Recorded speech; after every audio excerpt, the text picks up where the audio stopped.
That's the point. Like Brett Veach also talked about how they like this defensive tackle class. It's a good defensive tackle class, and it's deep. Like it's not just guys.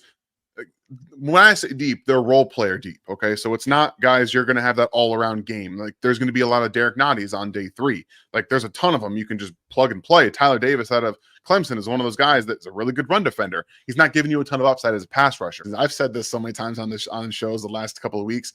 We have seen pass rushing defensive tackles make bank this offseason. So what's that going to do? That's going to push up guys with pass rush upside up the board. At least that's what I think is going to happen. That's just a prediction that I have for this class is you've got guys like Johnny Newton, Byron Murphy. Chris Jenkins is more of a run stopper. He has some athletic upside and some pass rush utility, but he's still raw in that aspect. So that's where that will make sense. You get him with Chris Jones and say, you're already a really good run defender. Let's see what we can do if we're going to plug you next to Chris Jones and you can start learning. Like that would be an ideal situation. I have a second round grade on him. That's where are you willing to risk, say they go tackle 1 and then defensive tackle 2. Are you willing to risk the guy as a wide receiver going into round 3? And yes, there's talent. There is a lot of talent, but is there a difference maker at wide receiver on day 3? Probably, but your chances of getting that guy are less obviously than anywhere, but that's the same at 32. So the trade-off value of if we take Chris Jenkins on in the second round and plug him next to Chris Jones, how much is that going to make this team better than taking a wide receiver in the second round? Say Rashee Rice gets suspended a few games and you're trotting out there Marquise Brown, Sky Moore, and Kadarius Toney. For me, it's just this draft class at tight end is pretty. Outside of Brock Bowers, it's kind of like the running back class. It's choose your own adventure. There's a lot of different opinions on it, and most of it is day 3. Like I think I've got 5 guys that I have ranked on first into second day. So it's a lot of upside picks too. I like Ben Sinnott. He's a great athlete, a hard worker. He's a little bit more of that F tight end, that Y guy that you're going to move around. You don't want him attached to the line of scrimmage, which is fine. Like I've got no issues with that. We had to change, our ideas of what tight ends are being asked to do in the NFL, because now you look at Sam Laporta, Dalton Kincaid.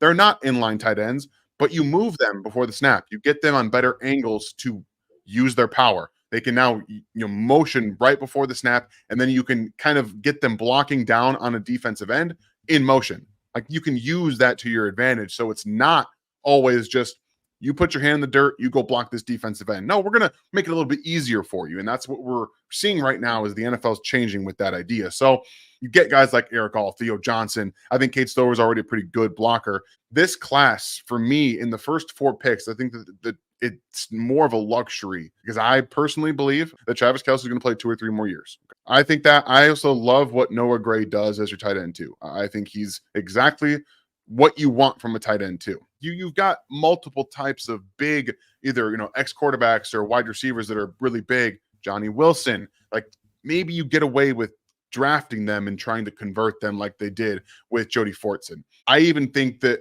drafting 2 wide receivers is more important than drafting another tight end. And I would even argue interior offensive line with the loss of Nick Allegretti.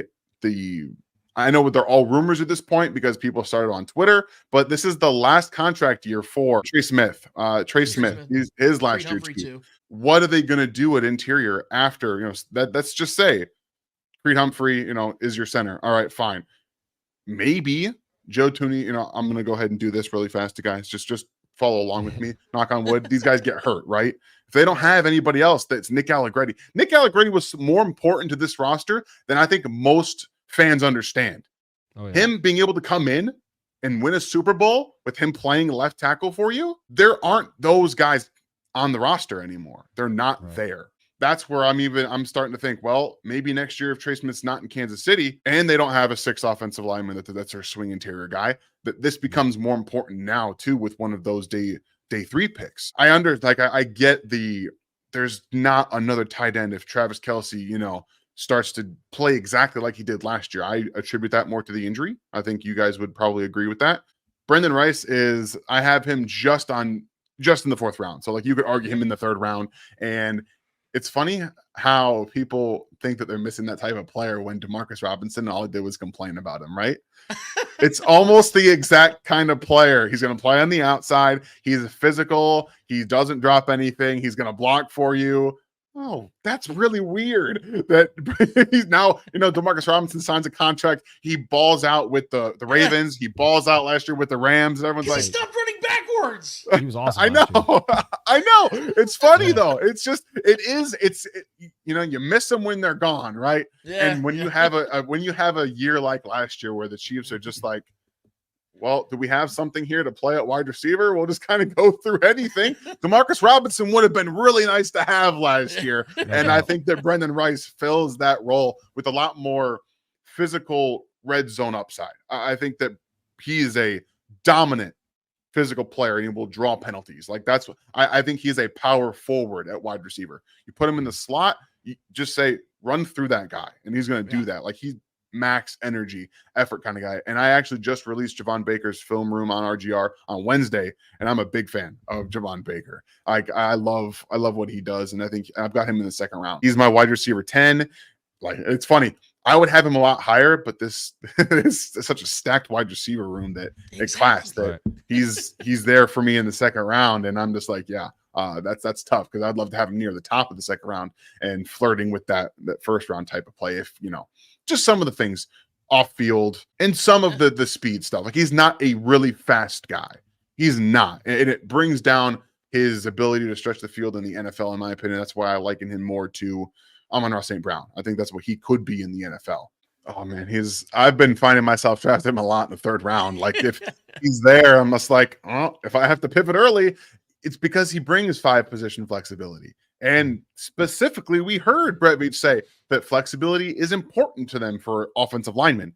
And I understand like the concerns about tackle, but 33 1/4 and 3/8, like that's fine.